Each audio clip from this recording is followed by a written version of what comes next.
ചവിട്ടൊന്നും കിട്ടില്ല.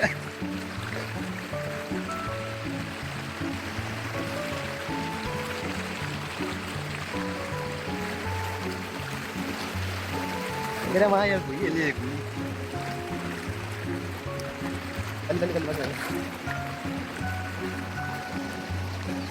അപ്പോൾ നമ്മൾ ഇന്നൊരു സ്ഥലത്ത് വന്നിരിക്കുകയാണ്. ഈ കാണുന്നതാണ് നെയ്യാർ ഡാം. അപ്പോൾ അത്യാവശ്യം കൊള്ളാവുന്നൊരു സ്ഥലമാണ്. ഫോട്ടോ എടുക്കാനൊക്കെ അത്യാവശ്യം രസമുള്ള ഒരു ഏരിയ ആണ്.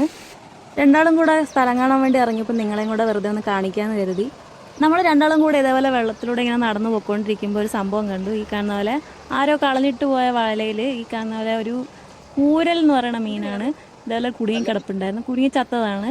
അപ്പോൾ ബാക്കി മീനൊക്കെ അതിനകത്ത് തിന്നിട്ട് കുറച്ച് ഭാഗം മാത്രമേ അതിനകത്തുള്ളൂ. നമ്മുടെ മൗഗ്ലിച്ചാട്ടം ഈ കാണുന്ന പോലെ മീനെ പിടിച്ചുകൊണ്ട് നിൽപ്പുണ്ട്. ഇനി എന്തായാലും നമുക്കിത് കളയാം. ഇതേപോലെ ദൂരോട്ട് എറിഞ്ഞ് കളയുമ്പോഴാണ്.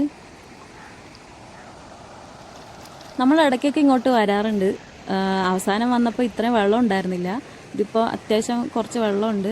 എന്ന് വെച്ചാൽ വലിയ ആഴമൊന്നുള്ള ഏരിയ അല്ല. നമുക്ക് മനസ്സിലാവും ചില സ്ഥലത്തൊക്കെ ചെറിയ ആഴം ഉണ്ടെങ്കിലും അത്യാവശ്യം സ്ഥലത്തൊന്നും ആഴം ഇല്ലാത്തതാണ്. ഇതൊരു ഷട്ടർ കഴിഞ്ഞിട്ടുള്ള ആദ്യത്തെ കുളിക്കടമാണിത്.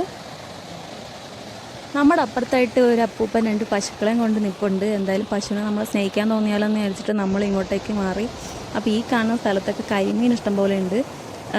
എനിക്ക് തോന്നുന്നു മുട്ടയിട്ടിട്ട് കിടന്ന് കറങ്ങുന്നതെന്ന് തോന്നുന്നു. നമ്മളെ കണ്ടിട്ട് ആൾ മാറുന്നൊന്നുമില്ല, അങ്ങോട്ടും ഇങ്ങോട്ടും കിടന്ന് കറങ്ങാണ്.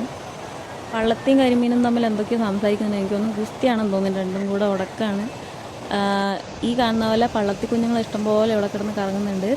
അതുകൊണ്ടായിരിക്കും രണ്ടാളും തമ്മിൽ ഇത്രയും വഴക്ക്. വരയ്ക്കാനൊക്കെ പറ്റിയ കുറേ വ്യൂ ഉണ്ട് ഇവിടെ. പക്ഷേ കുറേ നേരമായി വന്നിട്ട് എന്തായാലും ഇപ്പം നേരം വൈകി, വരയ്ക്കാനുള്ള സമയമില്ല. ഒരു ദിവസം നേരത്തെ വന്നിട്ട് ഇതൊക്കെ വരച്ചെടുക്കണമെന്നുണ്ട്. വാട്ടർ കളർ ചെയ്യാൻ അടിപൊളിയായിരിക്കും. ഈ കാണുന്ന ഈ ചെടിക്കിടയ്ക്കൂടെ വെള്ളമൊക്കെ ഒഴുകുന്നത് ഇതൊക്കെ കാണാൻ അടിപൊളിയല്ലേ. അപ്പം ഇതൊക്കെ വരയ്ക്കാനായിട്ട് നല്ല രസമായിരിക്കും. എന്തായാലും വരയ്ക്കാൻ പറ്റാത്തതിൻ്റെ വിഷമത്തിൽ പാറയിൽ ഞാൻ ഇതേപോലെ കുത്തിയിരിപ്പുണ്ട്, ബാഗും തൂക്കിക്കൊണ്ട്. ഇനി എന്തായാലും സമയമില്ലല്ലോ, പോട്ടെ, സാരമില്ല. അടുത്ത പ്രാവശ്യം വന്നിട്ട് ഇതേപോലെ ഇവിടെയൊക്കെ ഒന്ന് വരയ്ക്കണം.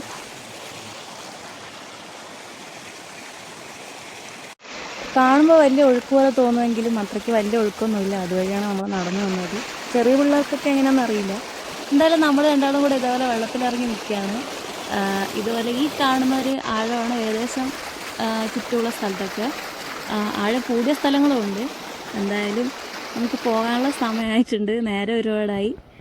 ഇന്നത്തെ പരിപാടി ഇത്രയേ ഉള്ളൂ. ടാറ്റാ.